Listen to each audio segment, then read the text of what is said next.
सर्वेभ्यो नमः। देववाणी संस्कृतं यूट्यूब चलदृश्यं प्रति भवतां भवतीनां च हार्दं स्वागतम्। मित्रों, काशिकावृत्ति पढ़ रहे हैं। पाणिनीय व्याकरण का यह प्रौढ़ ग्रंथ है, ठीक है, जन सामान्य के लिए नहीं है। जो पाणिनीय व्याकरण को गहराई से समझना चाहते हैं उनके लिए ये कक्षा चलाई जा रही है। श्रीमद् वामन जयादित्य विरचिता प्रथमोध्यायः प्रथमः पादः। कक्षा संख्या षड्विंशतितमी 26वीं कक्षा को आज पढ़ेंगे। 25 कक्षाएं हमारी हो गई। यदि आपको कोई शंका उठती है, जो इस सीरीज में पढ़ रहे हैं, उन पाठकों को कोई शंका मन में उपस्थित होती है, कोई प्रश्न है, तो आप हमसे इस व्हाट्सएप नंबर पर समाधान प्राप्त कर सकते हैं। ठीक है, चलिएगा। और आपको सूचना देना चाहेंगे मित्रों कि हम 1 जनवरी 2026 से शून्य स्तर से जो हमारे नए पाठक 0 लेवल से शुद्ध संस्कृत संभाषण और लेखन सीखना चाहते हैं, तो वो यहाँ पर चैनल से जुड़ जाएं। यहाँ पर हमारी एक लाइव कक्षा आरंभ हो रही है 1 जनवरी से।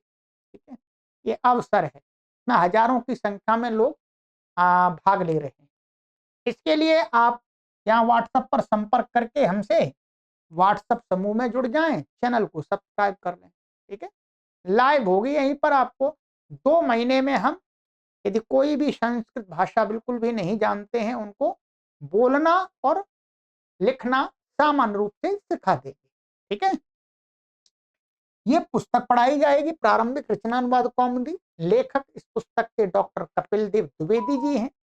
ठीक है, पुस्तक की पीडीएफ आपको चाहिए निःशुल्क मिल जाएगी, परंतु पुस्तक आपको खरीदनी है तो पैसे देने होंगे। ठीक है, तो ये सूचना है, आप अपने मित्रों को भी ये सूचना अवश्य शेयर करें। निःशुल्क है, कोई आपसे फीस नहीं लेंगे। ठीक है, फीस तो हम लेते ही नहीं, कहाँ लेते हैं फीस, फ्री पढ़ाते हैं आपको। चलिए अब चलते हैं मित्रों। गत कक्षा में हमने आपको यहां तक पढ़ा दिया था, ये पढ़ लिया था हमने, अंतरम बहिर्योगोपसंज्ञा नयो। ये हो गया था आपका कंप्लीट। ठीक है, सर्वनाम संज्ञा संबंधी हमारा प्रकरण ये समाप्त हो गया। आज एक नई संज्ञा का प्रकरण आ रहा है, अव्यय संज्ञा। अष्टाध्यायी भाष्य प्रथमा वृत्ति में हमने पढ़ लिया है इसको, पर विशेष यहाँ पर पढ़ेंगे। ठीक है,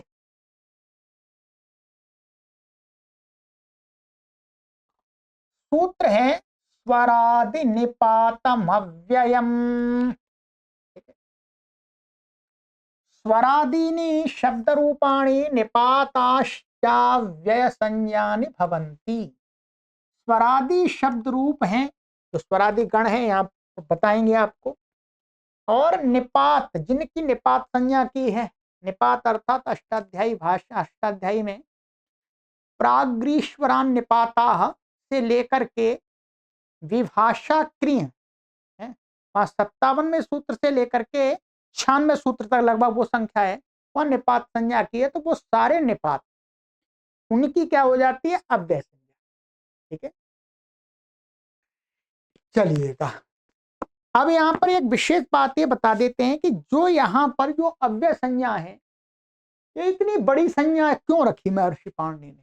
जैसे कहीं टी कर देते हैं, कहीं घू कर देते हैं। ठीक है, छोटी संज्ञा कर देते हैं, इतनी बड़ी संज्ञा क्यों रखी। तो इसका अर्थ विद्वानों ने किया है, टीकाकारों ने, कि ये संज्ञा कैसी है, अव्ययम, ये अन्वर्थ संज्ञा है। कैसी संज्ञा है, अन्वर्थ, माने जैसा नाम वैसा काम। ठीक है, जैसा नाम वैसा काम।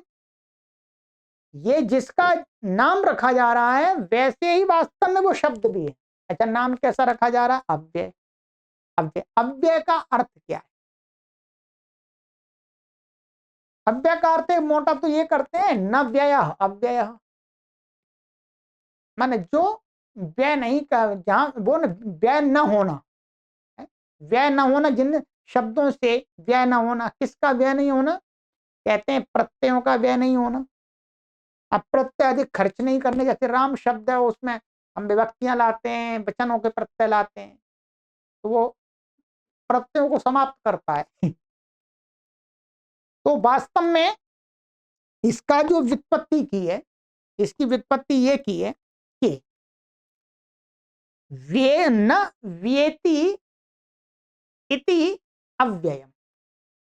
मैं लिख देता हूं आपके लिए, ये न्यास में लिखा हुआ है। न्यास यदि आपके पास में है टीका वाला, काष्ठ का टीका वाली, तो उसमें देख लीजिएगा क्या है, न व्येति इति अव्ययम।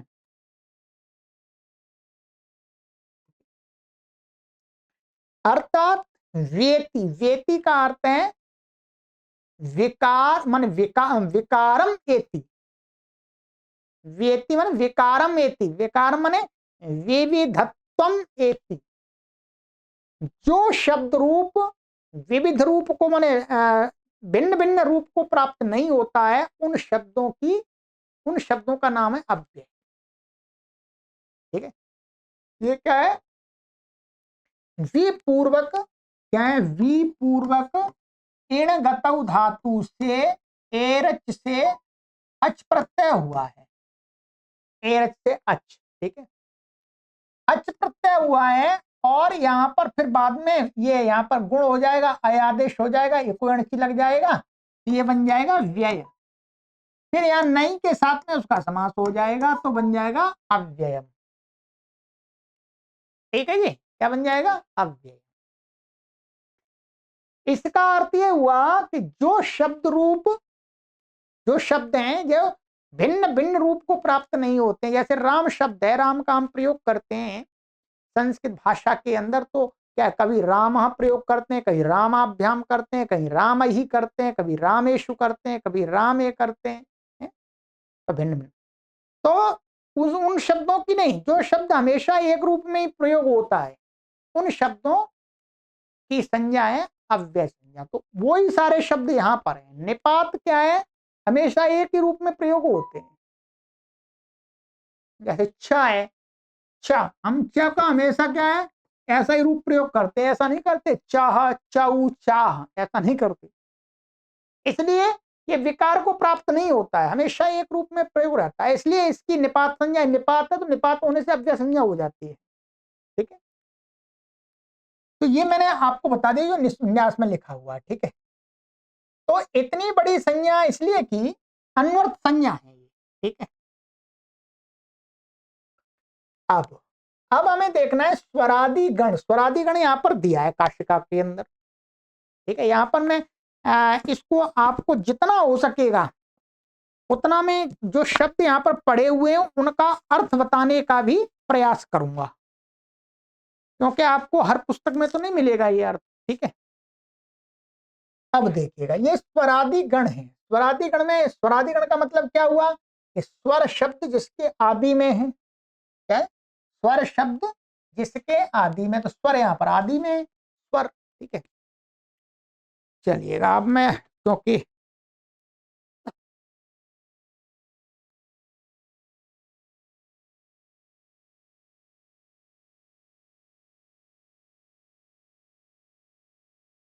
ठीक है, स्वर, स्वर शब्द का अर्थ है, एक तो स्वर्ग बोलते हैं और एक सुख, सुख सुख को भी बोलते हैं स्वर। ठीक है, एक स्वर्ग को बोला है और एक सुख को बोला है, स्वर्ग। ठीक है, अच्छा, और दूसरा शब्द है अंतर। ये रेफांत है, ध्यान रखेंगे, ये कैसा रेफांत है, अंतर। अंतर का जो प्रयोग होता है वो होता है अंदर के लिए, भीतर और मध्य, मध्य के लिए भी प्रयोग होता है। ठीक है, मध्य में, अंत, अंत माने मध्य में। प्रातर रेफांत शब्द है, जो प्रातः बोलते हैं सुबह। ठीक है, प्रातः माने ये प्रातः काल है, सुबह, सवेरे, भोर आदि बोलते हैं। ठीक है, और ये कहते हैं एते अंतोदात्ता पठ्यन्ते, यहाँ पर ये शब्द क्या है, अंत उदात्त पड़े हुए हैं। क्या है, अंत उदात्त है। इसमें इसमें तो एक ही ये उदात्त है, ये उदात्त है, ये उदात्त, ये अनुदात्त हो गया फिर। ठीक है, इस प्रकार से गण में ही बता दिया ये शब्द कैसे अंत उदात्त स्वर की दृष्टि से। फिर आगे है पुनर आद्युदात्त। फिर ये पुनर, पुनर जिसको हम पुनः बोलते हैं, तो ये पुनर, पुनर माने फिर है, फिर बोलते हैं। तो ये कहता है ये आदि उदात्त है, इसका उ उदात्त है। ठीक है जी, ये हो गया। पुनः माने पुनः दोबारा बोलते हैं उसको। फिर आगे शब्द है हमारा सनुतर। सनुतर, सनुतर का अर्थ दिया है यहाँ पर छिपना। क्या अर्थ दिया है, छिपना। सनुतर का छिपना या छिप जाना। ठीक है, और सनुतर के बाद में हमारा शब्द आता है उच्चैस। उच्चैस का अर्थ होता है ऊंचा, ये तो पता ही है आपको। ठीक है, ऊंचा, ऊपर। ठीक है, ये हो जाएगा। नीचई ही, नीचैस, तो नीचैस तो क्या है, नीचई, तो नीचा अथवा नीचे। शनै, शनै, शनै ही बनता धीरे, धीरे धीरे। ठीक है, मंद, क्रिया की मंदता को बोलता है। फिर शब्द है हमारा रिधक। रिधक शब्द का अर्थ है सत्य। ठीक है, रिधक, रिधक माने सत्य।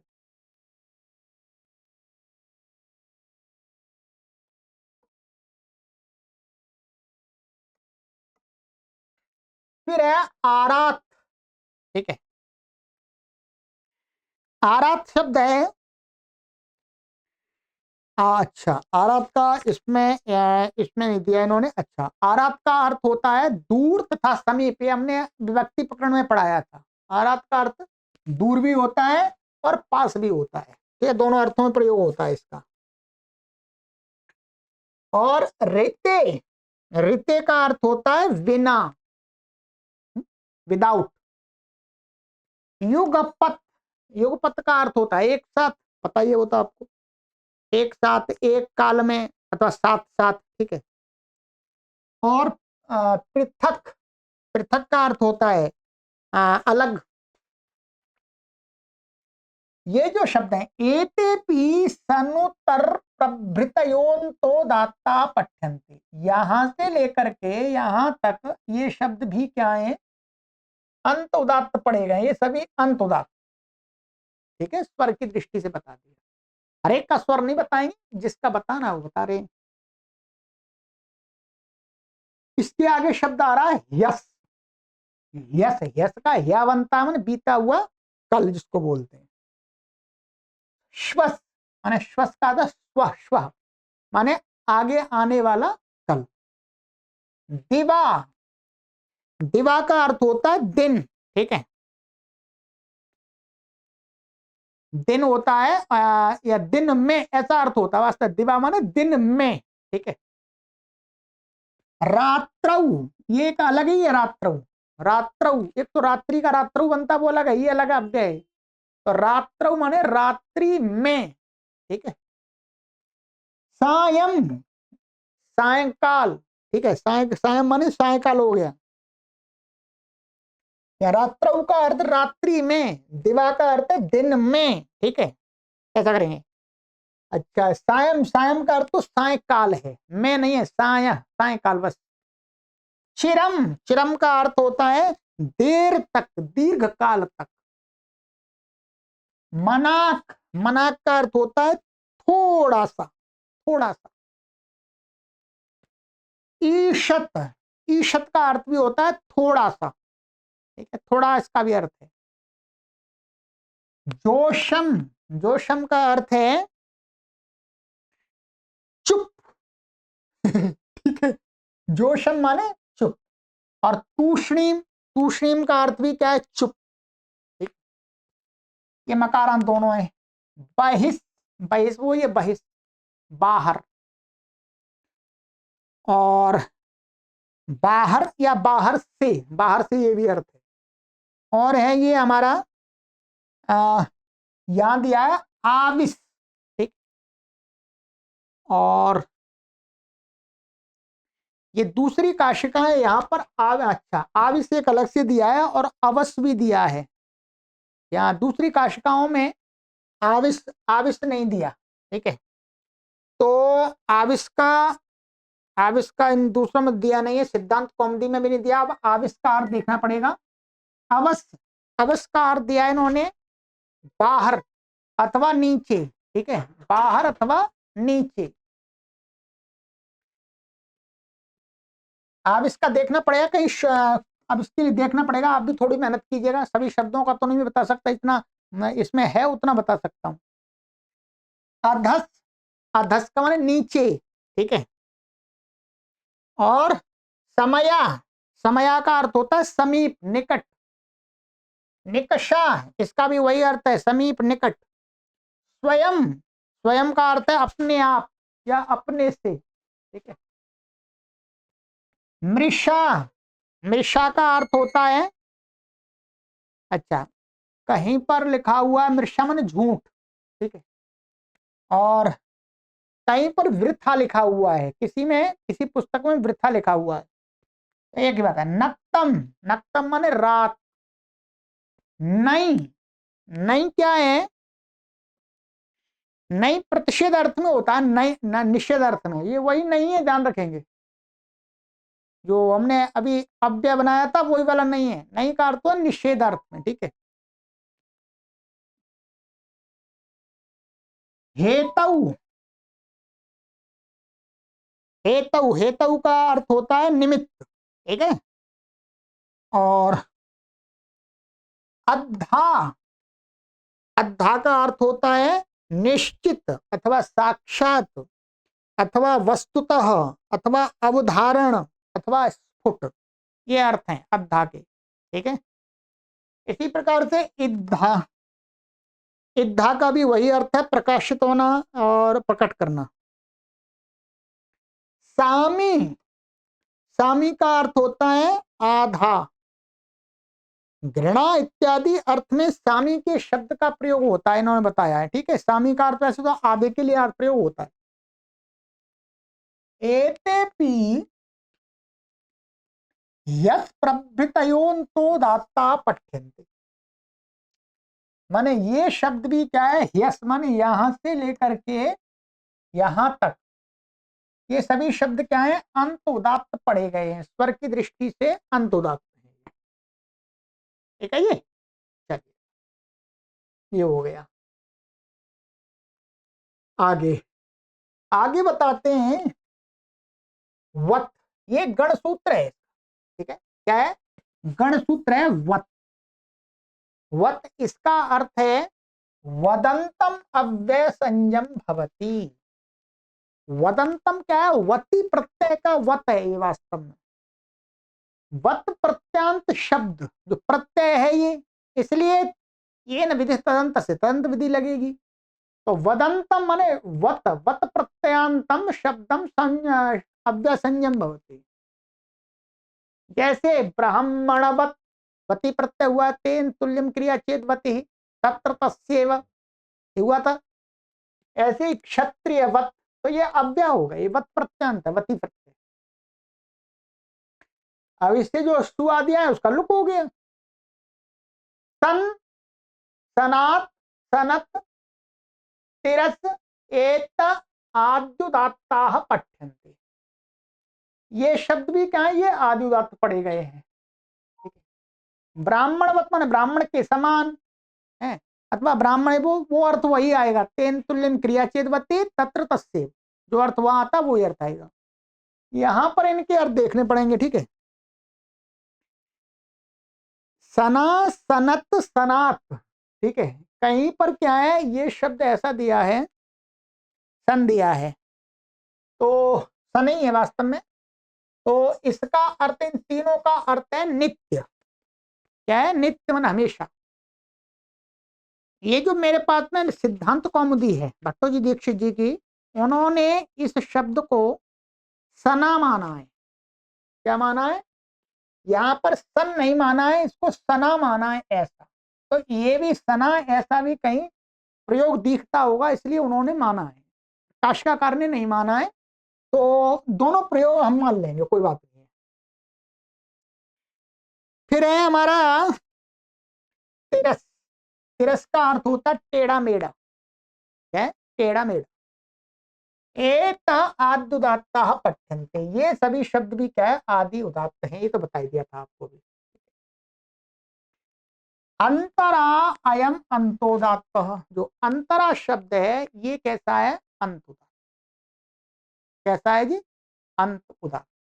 ठीक है। अंतरा शब्द का अर्थ है अंदर से अथवा बीच में, मध्य में, ये अर्थ है अंतरा के।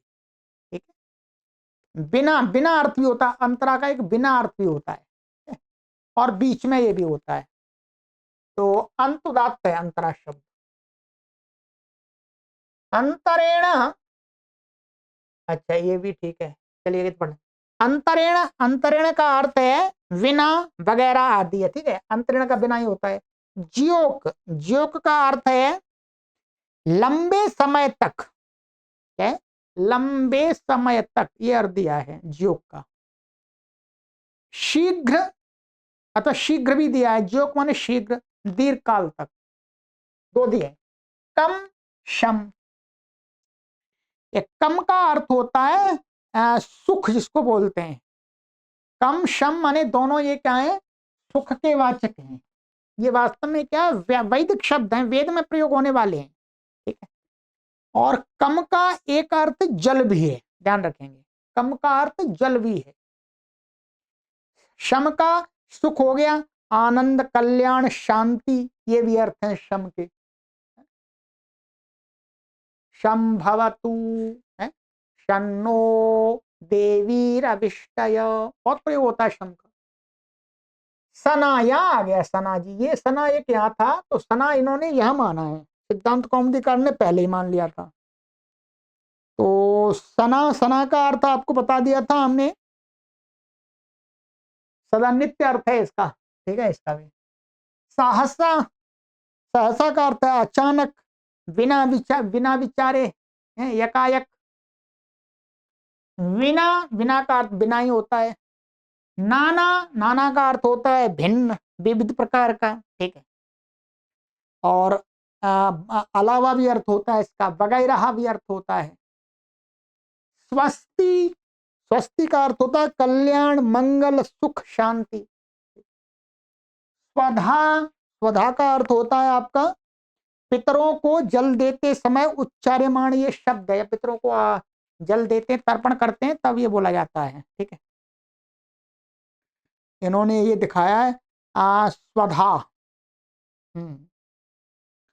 और अलम, तो अलम का अर्थ है आपका सजना, सजाना, भूषित करना, पर्याप्त और समर्थ, इतने अर्थ है अलम के।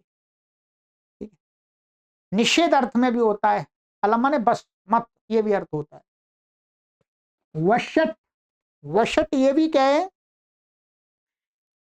वशट, शौशट, ये शब्द है, यहाँ पर दिया नहीं है, ये सिद्धांत कौमुदी में दो शब्द और जोड़े हैं, वशौषट, वौषट। तो ये वास्तव में शब्द हैं, ये क्या है? जब यज्ञ आदि करते हैं तो देवताओं को हवि दी जाती है बोल करके, वौषट, वशट, श्रौषट, बड़े बड़े याग होते हैं उनमें ये शब्द का उच्चारण होता है, वैदिक शब्द है ये हो गया। अन्यत, अन्यत का अर्थ होता अन्य अथवा अतिरिक्त। और अस्ति, अस्ति का अर्थ होता है यहां पर विद्यमान, वर्तमान, मौजूद। ये क्या है? विभक्ति प्रतिरूपक। ये ध्यान रखें, ये क्या है? वास्तव में विभक्ति प्रतिरूपक। ये अव्यय, एक अस्ति तो अस धातु से बनता है, उसी का ये प्रतिरूपक माने वैसा ही रूप वाला है ये। एक तो अस्थि बनता है अस धातु का, अस्थि, संति, तो उसी का प्रतिरूपक यहां पर लिया अस्ति। अस्ति माने वर्तमान, विद्यमान, अर्थ को बताता है, तो ये विभक्ति प्रतिरूपक बोलते हैं इसको व्याकरण में। ठीक है, अर्थात उस जैसा वो बनता अस्ति है, तो प्रथम लट लकार के प्रथम पुरुष एक वचन में, उस वैसा का वैसा ही है ये। तो विभक्ति प्रतिरूपक अव्यय है। उपांशु, उपांशु का अर्थ है एकांत, एकांत अर्थ होता है। दूसरा, जप के लिए प्रयोग होने वाला शब्द है, ठीक है। जप में उपांशु जप, उपांशु जप ऐसा होता है कोई दूसरा ना सुन ले, ठीक है, माने बिल्कुल पास वाला व्यक्ति, इस प्रकार में, ठीक है। तो उपांशु, उपांशु का धीरे, वही है, धीरे दिया है। क्षमा, क्षमा का अर्थ बताइए आपको, क्षमा। विहायसा, विहायसा माने आकाश, क्या है, आकाश। दोषा, दोषा का अर्थ है रात्रि। मुधा, मुधा का अर्थ है व्यर्थ में, व्यर्थ में। मिथ्या, मिथ्या माने झूठ, आपको पता ही है, ठीक है। ब्रह्म सत्यम जगन मिथ्या ठीक है, ब्रह्म सत्यम जगन मिथ्या है आदिगुरु शंकराचार्य जी का, तो मिथ्या, ये आपका हो गया, ठीक है। अब इसमें क्या है,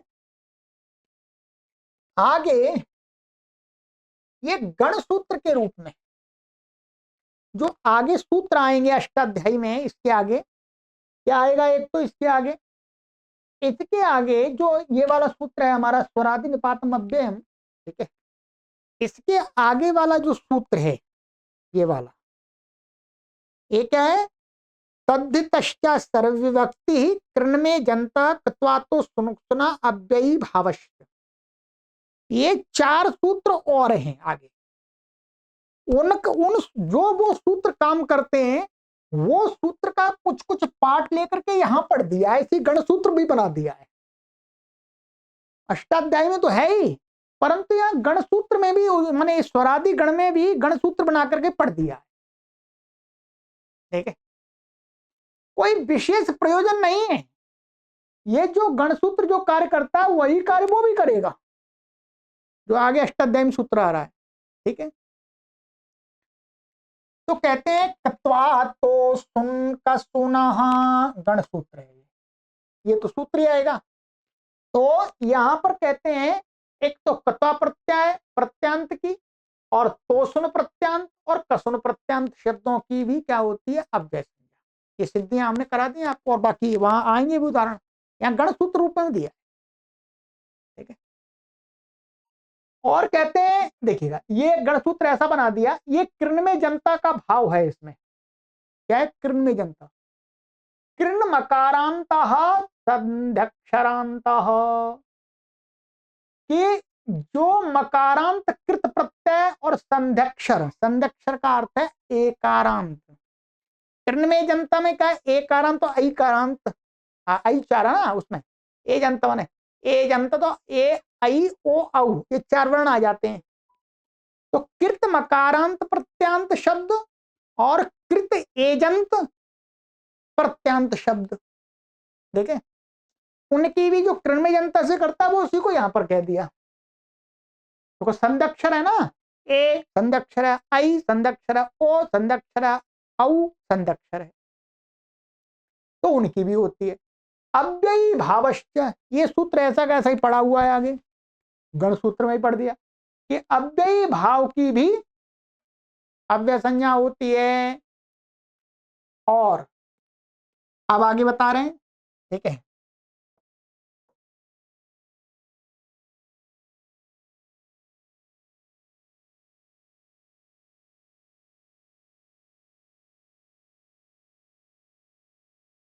पुरा मिथ्यो मिथस प्राबहु प्रबाहुकम आर्यहलम अभीक्षणम साकम सार्धम समम नमस्थिरुः, कितने शब्द हैं।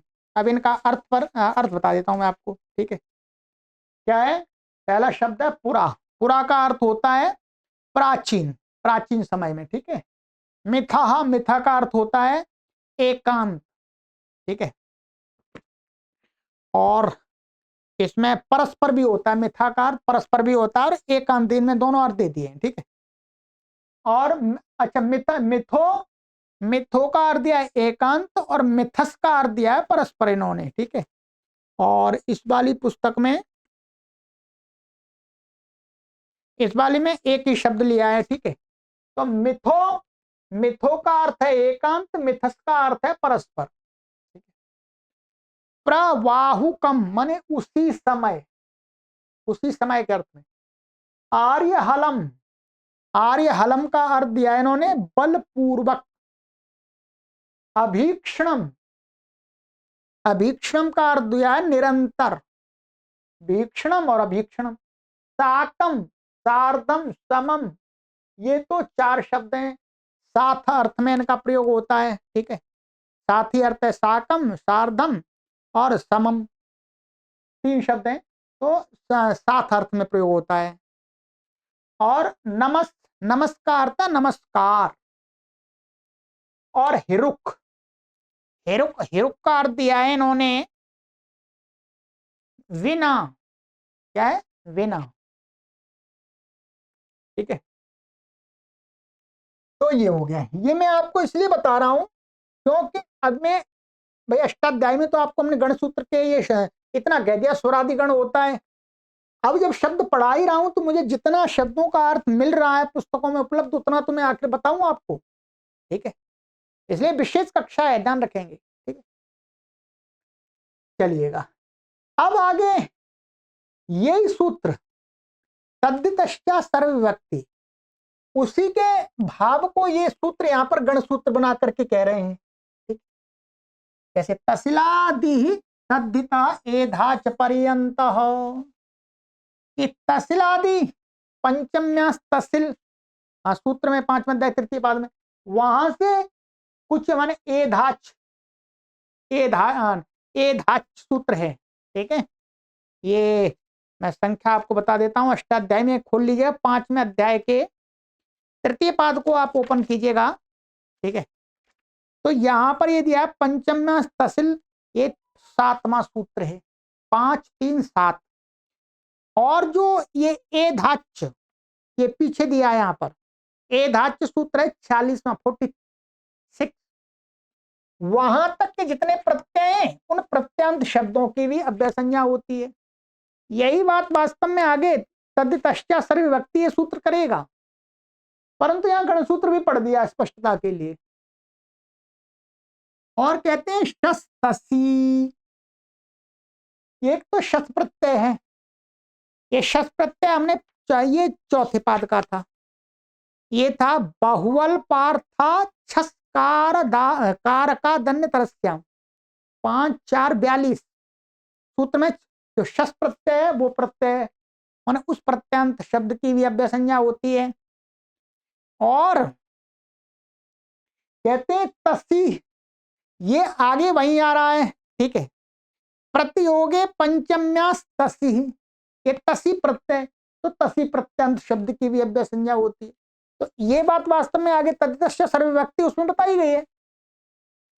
और कहते हैं कृत्वसुच, ये भी गण सूत्र बना दिया कि कृत्वसुच प्रत्यय की भी अव्यय संज्ञा होती है। कृत्वसुच प्रत्यय, ये कृत्वसुच प्रत्यय ये 5वें अध्याय के इसमें यहां तक संख्याया क्रियाभ्या वृत्ति गणने कृत्वसुच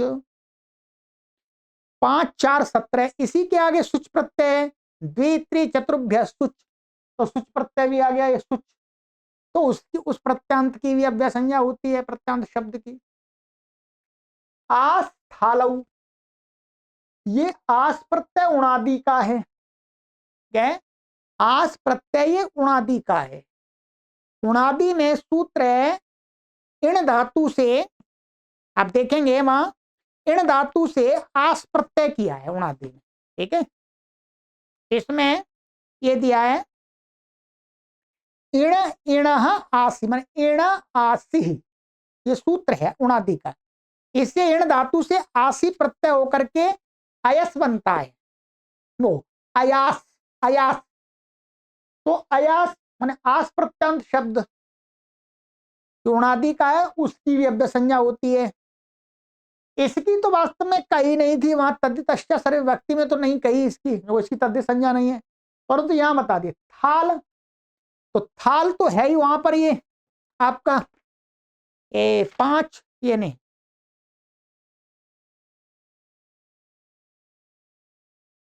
ये यहां पर था हमारा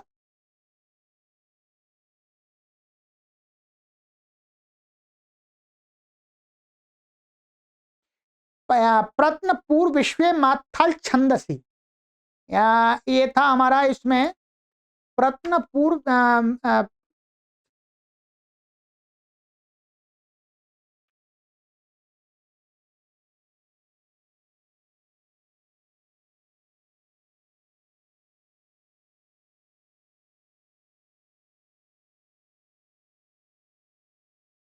एक मिनट में आपको भी संख्या बता देता हूं, नहीं तो आपको बहुत कठिनाई होगी।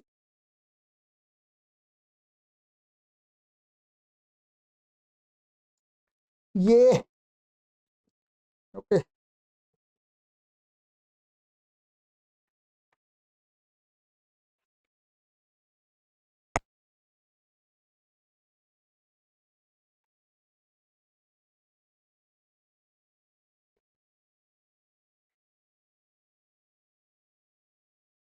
ये सूत्र है 5 1 5 3 111। ठीक है, 5वें अध्याय के तीसरे पाद का 111वां सूत्र है। प्रत्न पूर्व विश्व मात्थल छंद, थाल प्रत्यय ले लिया। इनकी मत्थाल प्रत्यांत शब्द की भी अव्यय संज्ञा होती है। ठीक है, और आगे बताते हैं च्व्यर्थाश्च। तो ची प्रत्यय यहाँ चौथा 5वें अध्याय के चौथे पाद में है। ये वस्ती हो गए संपद्य कर्तर च्वी। तो च्वी च्वी का जो अर्थ क्या है, अभूत तद्भाव। तो वहां पर जो अभूत तद्भाव अर्थ में एक तो च्वी प्रत्यय का ये कहा है, एक साती प्रत्यय कहा है। ठीक है, त्रा प्रत्यय कहा है वहां पर। ठीक है, डाच प्रत्यय कहा है। ठीक है, तो ये प्रत्यय है, इनसे भी क्या है, इन इन इन प्रत्यांतों की भी क्या होती है, अव्यय संज्ञा होती है। ये तद्दतश्च विभक्ति का ही विस्तार है। अम, एक अम, ये भी गण सूत्र बना दिया कि जो अम प्रत्यय है, जो यहीं पर है, ये 5वें अध्याय के चौथे पाद का 12वां सूत्र है। अमुच छंदसी, अमु प्रत्यय, उसकी अमु प्रत्यांत शब्द की भी तो छंद संबंधी है। आम, आम प्रत्यय की भी होती है। तो आम प्रत्यय कहां पर है, उसी से ऊपर वाला सूत्र है 5 4 11। इमे तिंग व्यय घादाम व द्रव्य प्रकर्षे, वहां पर आम प्रत्यय का तो आम प्रत्यांत शब्दों की भी अव्यय संज्ञा हो जाती है। और प्रतान और प्रशान, ये वास्तव में क्या है, ये विभक्ति प्रतिरूपक है। ये प्रपूर्वक तन धातु, तन धातु से हमने अष्टाध्यायी बनाया था। तो प्रथमा विभक्ति का एक तो वहां बनेगा, प्रथमा विभक्ति का एक वचन का प्रतान ले लिया इन्होंने, ये विभक्ति प्रतिरूपक ले लिया। ये शब्द ऐसा ही है। ठीक है, अच्छा, इनके तो सभी के अर्थ तो हमें वहां अष्टाध्यायी मालूम पड़ जाएंगे।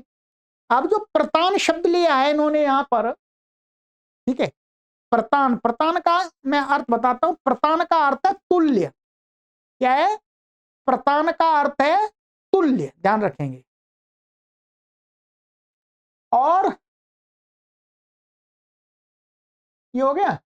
और प्रशान, प्रशान का भी अर्थ है तुल्य, ये ध्यान रखेंगे। ठीक, अब यहां पर एक विशेष बात और मैं बताता हूं आपको। यहां पर ये क्या है, अम और आम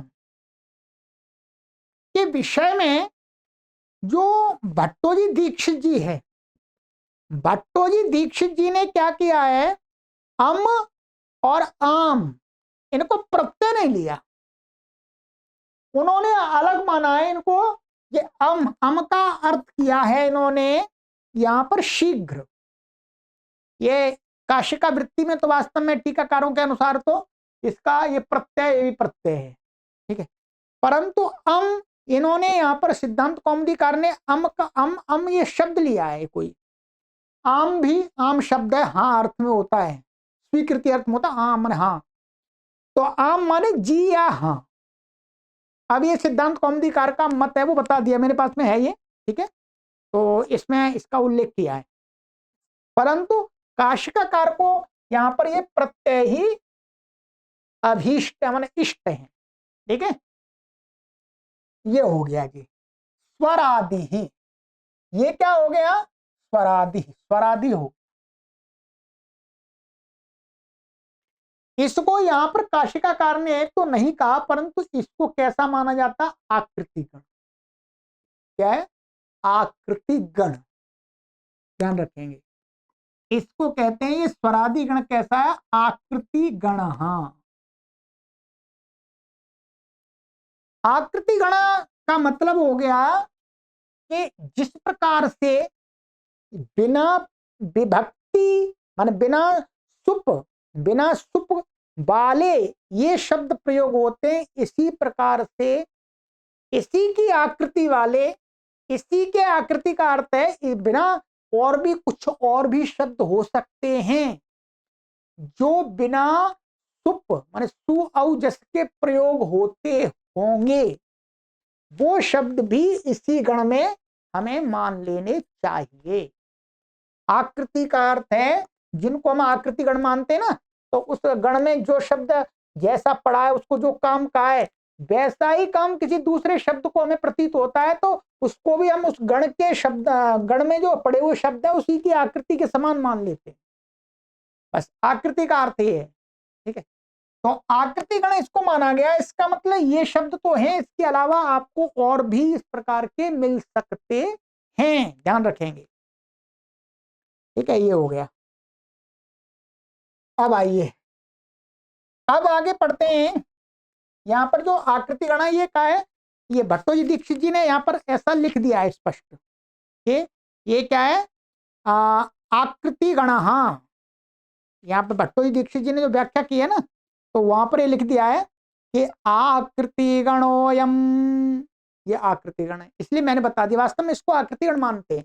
वास्तव में सभी गण जितने भी हैं सूत्रों के अंदर, वो सभी आकृति गण हैं। अच्छा जी, ये हो गया हमारा। अब चलते हैं आगे। अब निपाता वक्ष्यन्ते, अब निपात कहे जाएंगे। निपात आगे कहे जाएंगे, कहाँ कहे जाएंगे, प्राग्रीश्वरान निपाता इति, यहां से लेकर के विभाषा क्री जो 97वां सूत्र है वहां तक होंगे वहां, ठीक। इति वो कौन से, यहां पर थोड़े से बता रहे हैं, च वा हा आह एव एवं इत्यादयः, ये निपात हैं। अर्थात कहने का अर्थ है कि जो निपात हैं उनकी भी अव्यय संज्ञा होगी, उनसे वो भी कैसे होते हैं, एक रूप में ही प्रयोग होते हैं, ठीक है। अव्यय प्रदेशाः, अव्यय प्रदेश में कहाँ इसका प्रयोग कहाँ होता है अव्यय संज्ञा का, तो कहते हैं अव्ययादाप सुपा इत्येवमादयः। तो अव्ययादाप सुपा से, अव्यय से उत्तर सुप का क्या हो जाता है, लुक हो जाता है। आपका क्या हो जाता है, लुक हो जाता है। आप माने टाप डाप चाप, ठीक है। अब यहां पर कहते हैं, ये लिख दिया अव्ययम इत्यन्वर्थ संज्ञा, ये अव्ययम क्या है, ये अन्वर्थ संज्ञा है। ये मैंने पहले बता दिया था आपको, अन्वर्थ संज्ञा, ठीक है। अब यहां पर एक श्लोक देते हैं, ये गोपथ ब्राह्मण का एक श्लोक है, वहां पर अव्यय की परिभाषा बताइए, अव्यय शब्द किसको कहते हैं। ये भी यहां पर सहायता करता है, ये सहायता करता है, ये गोपथ ब्राह्मण का है, ठीक। वास्तव में कहते हैं सदृशम त्रिषु लिंगेषु सर्वासु च विभक्तिषु वचनेषु च सर्वेषु यन्न व्येति तदव्ययम्, जो शब्द समान रूप से तीनों लिंगों में, चाहे स्त्रीलिंग में जाए, चाहे पुल्लिंग में जाए, चाहे नपुंसक लिंग में जाए, सर्वासु च विभक्तिषु, और जो सातों विभक्तियां उनमें भी, चाहे प्रथमा हो, चाहे द्वितीया हो, चाहे तृतीया हो, ठीक है। वचनेषु च सर्वेषु, और सभी वचनों में, चाहे एक वचन का हो, चाहे द्विवचन का हो, बहुवचन का हो। यत जो न व्येति, व्येति माने विविधत्वम न गच्छति, जो भिन्न भिन्न रूप को नहीं प्राप्त होता है, तद अव्ययम, वो अव्यय कहलाता है। ये अन्वर्थ संज्ञा है, वो ही हमने बताई थी आपको। अब राम शब्द है, राम तो तीनों वचनों में अलग अलग होता है, सभी विभक्तियों में अलग अलग होता है, तो वो अव्यय नहीं। अब जैसे ये प्रातः आया था, प्रातः हमेशा ऐसा ही तो रहेगा, है चाहे कौन से व्यक्ति में लाओ चाहे किसी में लाओ, ठीक है। तो ये हो गया, ठीक है। सूत्र तो एक ही हो पाया है, पर मैंने आपको ऐसा पढ़ा दिया जी, ऐसा पढ़ा दिया जी कि आप पुस्तक से नहीं पढ़ सकते और कोई दूसरा नहीं पढ़ाएगा। जो मैंने इसमें सिद्धांत कौमुदी का भी सहारा लिया है और दो तीन काशिकाएं, उन सबका सहारा लेकर के आपको पूरा विस्तार से अर्थ सहित बता दिया। और जब मैंने पढ़ा था तब वास्तव में मुझे कोई ये शब्दों के अर्थ नहीं बताए, ये सूत्र बस पढ़ा दिया गया और हमने पढ़ लिया। पर मैं चाहता हूं कि मैं आपको और अच्छा पढ़ाऊं, है तभी तो मेरी विशेषता होगी। ठीक है, तो मैंने आपको अर्थ सहित पढ़ा दिया जी। ठीक, चलिए अब अगली कक्षा में यही वाला सूत्र है, आगे मिलते हैं। ठीक है, चलिए, सर्वेभ्यो नमः।